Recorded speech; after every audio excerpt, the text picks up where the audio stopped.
Hello everybody, my name is SNRLRocky. I am an author and more importantly I am a gamer, part-time streamer, and avid ARPG enthusiast, I guess kind of enthusiast, enjoyer. Let's go with enjoyer because I don't know nearly enough about the minutia that I'm an enthusiast. As the video states, I'm going to be stating my thoughts as a ARPG enjoyer about POE 2 and the early access so far. I'm what most in the POE community would probably consider to be a casual. I have maybe 200-300 hours of POE 1 and about 130 hours of POE 2. I played Diablo 4 for probably 300-400 hours. Diablo 3 over the course of its lifespan, about 600 to 700 hours total. And other RPGs like Torchlight 2, Wolcen, RIP, Last Epoch, and Grim Dawn for a grand total of maybe 100 hours or so. 200 if we're being lenient. So needless to say, I've played quite a bit. And while I've never done my own build videos or dive deep into the minutia of the mechanics of a given game, I've worked with them in broad strokes and understand some of the basics. So the perspective I'm speaking on, while I can't say it's 100% casual, is probably the perspective of a pretty average enjoyer enthusiast of the RPG or POE-like genre. I'm going to start this video off the same as most people probably do and say that obviously if I put over 100 hours into POE 2, over 200 hours now as of the recording of this video, within the first month, I probably enjoy the game and the genre a lot, which I do. Path of Exile 2 is the best looking and feeling ARPG I've ever played, and the combat is engaging and during the story at least is difficult but fair and rewarding. The music and world design are top notch, and from what I've played of the story, it's grimdark and intriguing. I had a similar feeling the first time I played Diablo 3 over a decade ago now. Keep in mind, I've never touched D2, didn't even know what it was really at the time. I was 3 when it originally came out, and if you think my mother was going to let me play a game with the name The Devil in Spanish, you were smoking crack. Plus, I was playing on console, so a lot of the features for D3 at the time were stripped back and dumbed down, but it was my gateway to ARPGs and it set the standard for me at the time. So sue me, like I said, I put a lot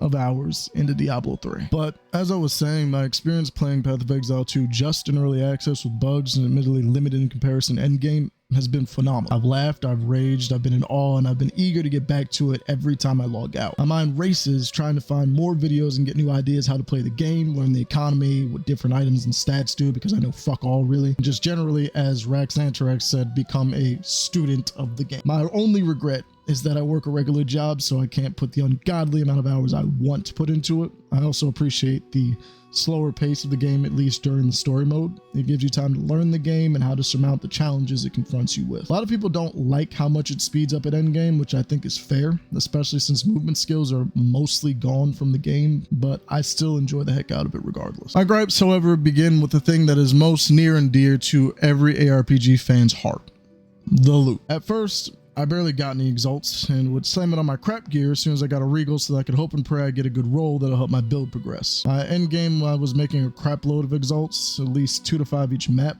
so it became less of an issue. But even early on in Act 3 and into Cruel, I realized that the best gear wasn't the gear that dropped in my world, but the gear that dropped in somebody else's world. The first few days, a single exalt meant the difference between you continuing to use your poop gear or getting your hands on some shiny, delicious new piece of gear that a Chinese player farmed and threw up for Temu prices on POE 2 trade. Now an exalt is worth pennies by comparison, and you're lucky if that guy with the 5 exalt jewel that gives you the life regen you need for your Dami Mommy Demoness build to not burn out like a shooting star even gives you an invite. Point blank, playing the game without trade is like playing football with no helmet, no pads, and geriatric arthritis knees. Sure, you could play ball, but when everyone else is truck slamming into T-15s and making the campaign bosses gargle their nuts in 5 seconds, why would you?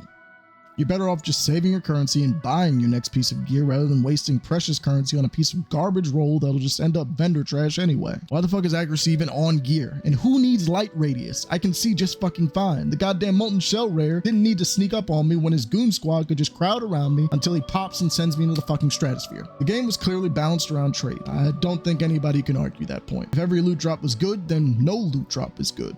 But when I have to go to a website outside of the game to get the gear that I need to progress, why even play the game at all? Why not just farm maps for currency and buy everything I need for a build instead of making myself? Oh, wait. That's what you do. That's what everybody does if they're not solo self-found. For a new casual player, POE 2's loot progression system is an unintuitive slog. You need to engage with trade because if you're not, you're missing crucial power and resistances you need to progress. If you do engage with it, when you can get people to actually trade with you. You're left feeling empty because you just bought all your cool gear rather than earning it through gameplay. In Diablo, for instance, I love hunting bosses because I know they'll drop good loot. In POE 2, I don't care about the gear that drops, just the currency, because with that currency, I can buy the gear I actually want and need. Yes, obviously there's instances where you pick up a piece of loot off the ground and it's got most of the stats you need, and then you slam some exalts on it and boom, it's a god tier item. But trust me, that is few and far between the further into end game that you get. There needs to be a give and take. Their players need to be able to reasonably gear on their own without relying upon a capricious loot stock market to get by. Imagine a new player buying POE 2 early access, hopping on the game, excited to fight monsters, kill tough bosses, and get sick loot that'll make the monsters beg for mercy, just to kill a boss, get a handful of items that don't even bump the needle in terms of progression, and doing it again for several hours. At this point, they're wondering, what the fuck is wrong? Why aren't they getting cool armor and weapons? Why has it been 6 hours since they last got a pair of boots? Why is everything either a white, a blue, or the occasional yellow item with dog shit stats? When they find out from general chat, because at this point they're spamming chat wondering what the fuck is going on, they realize they've been playing the game all wrong. The real loot wasn't the trash gear they've been waiting through for hours. It was the currency they picked up. They probably slammed on their gear to get the crap stats they already have on their crap gear. And then they find out that most of the shiny uniques that they get aren't even relevant to their build at all, or just vendor trash. Then the player watches streamers and content creators and realizes that the main point of the game is to get to maps, farm currency, and use that currency to buy gear off a website, whispering countless players to get an item and wondering why they aren't even getting a response. I just described a job. They realize that Path of Exile 2 is a second job. Why would they keep playing after that? Why would they work their regular job and come home just to work another job that they don't get paid for? For most POE veterans, it's a no-brainer. It doesn't even feel like work to them, but to the newbie, it is. And in a market with Diablo 4, Last Epoch, POE 1, eventually Titan Quest 2, Grim Dawn, and I'm sure there's several other RPGs I've forgotten about, why stick around? I've seen several times on Reddit and on YouTube comments, people commenting that Path of Exile 2 doesn't respect the player's time. And in spite of all the enjoyment I get out of it, I've got to agree, it doesn't respect your time. It expects you to grind and grind and grind until eventually you break through, teeth in hand and eyes swollen shut. At least that's how I felt when I was doing my Ascendancy trials. I had the displeasure of running Trial of Sekimas for my 3rd Ascendancy and Chaos Ultimatum for my 4th on my monk. When I tell you that I was mentally exhausted after completing them, I'm being generous. I felt like quitting the game when I finally got my 3rd and especially my 4th Ascendancy. I had the good sense to go to Ice Striker Invoker Monk, and it's a good thing I did because my friend who played Acolyte of Chiyula, has pretty much given up on ascending until GGG does something about it. He opted in early access, got disheartened by the loot progression, power progression systems, and now he barely plays the game. And he's a pretty gung-ho gamer most of the time. He ran through Elden Ring and never complained once. And most people know Elden Ring is not an easy game. It's not the hardest game in the world. Elden Ring and Dark Souls and all the Souls-like games are not known for being easy games. The power progression system currently in place put a halt to this progression, and I know he's not the only one because I almost quit too. My main issue with the Trial of Sekimas is pretty straightforward. I think a lot of people have parroted the same point. I hate the honor system with a passion of 1,000 suns. I fucking hate it.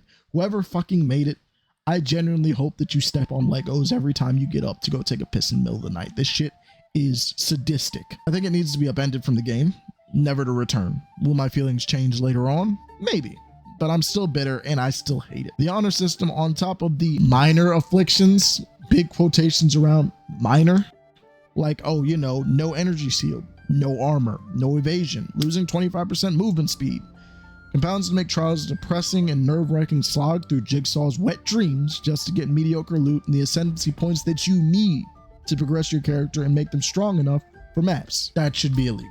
I heard somebody suggest that they should just make it so that running out of honor, you can still complete the run, but you just don't get loot.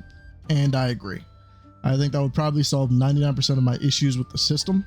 I still wouldn't like it, but it'd be doable and it'd be reasonable. For Chaos Ultimatum, I honestly don't hate it nearly as much. It's hard, and sometimes you'll be stuck with modifiers like the statues that fucking paralyze you and that stupid fucking ghost that follows you around and swipes you until you're dead, or 300% crit chance for monsters so they chunk you into the afterlife. But for the most part, it's okay. Not fun, definitely not fun if you're struggling, but it's tolerable. My final point of contention for Path of Exile 2 Early Access is probably the least contentious in the community because from what I've seen, most people agree with it, and it's the endgame mapping, or waystones as they're called now. Having only one shot for these is actual horseshit. I feel like the person who made the decision for maps to be one life only and the person who created the honor system for Trial of Sekimas are either the same person or were attendees at the exact same BDSM parties, and I hate them. I hope they step on small, sharp Legos every time they go out to take a piss in the middle of the night, like I said before, and I hope that all of their children have blowouts in their diapers every single time they're changing them when they're babies. I hope all of their Oreos are soggy, and I hope that they drop a mirror of Kalandra and die immediately to an unseen on-death effect, just for extra salt in the fucking wound, because I've already seen at least 2 or 3 different instances where people got mirror of fucking Kalandras to drop, and everybody knows how rare those are, and they died immediately afterward. I would quit. I would not play the game after that. They are too fucking rare, and that's bullshit. The amount of suffering that they must endure in the afterlife is only comparable to the amount of suffering they've caused in real life. Good day to you, you evil bastards. This is perhaps the most beginner-unfriendly system in the game, and that's saying something because Melee just exists, and I don't know that they'll ever change it. From the interviews, Jonathan Rogers was pretty adamant that they want this change to stick, and GGG is known for sticking to their guns almost as much as they like to nerf builds when a streamer or no-lifer finds the most OP gear for it to make it busted. And if it does stick, it's going to be a pain point that will likely kill the game for casual players, full stop. Human beings don't like being offered something for it to immediately be taken away. Hell, monkeys don't even like that shit. You give one a banana and try to take it away immediately afterwards, you might get the banana back, but you'll be missing a hand, an eye, and a testicle. Probably both. When something like that happens enough times, people just stop engaging with the thing that's giving them this negative experience. And while not everyone will feel this strongly about it, I mean, there are people that pierce their testicles for fun, so clearly there's going to be people that enjoy having their hopes and dreams crushed when a perfect jeweler orb drops in front of them right before they get one-shotted by a rare off-screen. For those people, Jonathan can probably just come on stage and spit in their face and they'd rub their nipples and ask for more. For everybody else, though, it's a boner killer. I'm done with the sex jokes, I promise. So, all in all, where are we at? And what does a casual think of Path of Exile 2 in the face of such titans of the industry like Diablo almost 4, but we decided 3 was better, so we became 3.5, Last Epoch, and OG POE. I think it's going to probably trump all of them in the end, if I'm being perfectly honest. At the end of the day, what we're dealing with is an endgame that was hooked up in maybe 6 months, likely less. I remember at one point Jonathan said they started pivoting to endgame content shortly after Settlers of Kalgar's announcement livestream dropped. And that was sometime in the summer. Not to mention, we're missing half the game besides 6 classes, 3 acts, numerous skill gems, and weapon types, and whole sections of the passive tree, which will likely shore up a lot of the holes the current one has. And it's still, in my eyes, better than Diablo 4, even though D4 has a completed campaign, more forgiving loot progression, and in my opinion, better general all-purpose uniques and mythics. We can talk about that last point another time. I know I'm going to get crucified for that because D4 bad. Path of Exile 2 is, for the most part, a firm step into the future for the genre graphically, gameplay wise, and in terms of endgame. Though the endgame part definitely needs a hell of a lot of fine tuning and work, I think in a year when it's fully released and found its stride and got a few more leagues under its belt, well, leagues at all, I'll come back to this video and gladly eat my words. But right now, though she is a diamond in the rough, there is a lot of rough you gotta sift through for that diamond. And Path of Exile 2 might not be for everyone, though I don't think it ever was really meant to begin with, and that's okay. The early game is fun and methodical, and I think new players will have a blast powering through it several times over. I think it was Mr. Llama SC who said he prefers just making new characters run through the story rather than engage with the endgame, which I understand and respect because it's in admittedly pretty rough shape right now. But those are most of my thoughts about Path of Exile 2's early access. I did skip over a few things like the gambling system, crafting system, my bad, that we have in place currently. General jank of being early access title, it's mostly just been like missing textures and stuff. For the most part, Path of Exile 2 runs really well. It's really well optimized. It's actually fantastic for an early access game, so kudos GGG for that. There's also, as of the writing of the script for this video, reports of people being hacked and seemingly losing hundreds of divines. I've maybe made 5 in my entire time playing this game, but hundreds of divines, which may or may not be because of third-party software. I don't know. I'm not a network security guy or anything like that, so I have no idea whether it's truth or bullshit. But those are overall my thoughts on PoE 2's early access. And I do think that if GGG were to ease up a bit on the masochism meter and allow casual players a more reasonable way of attaining gear without having to go to a website that takes you out of the game. You never want to break immersion from the game, and it's a really big immersion breaker. And allowed for at least 3 attempts per player per map. I think a good amount of the issues for newer players would probably be allayed. I think that this game would be drastically more friendly and open to newer players if that was instated. And I don't even think they'd necessarily have to fix too much of the Trial of Sekimas or Ultimatum for them to retain players at that point. I do think that they're pain points. I do think they need to be tuned down a little bit, just because they're required systems for getting the power that you need.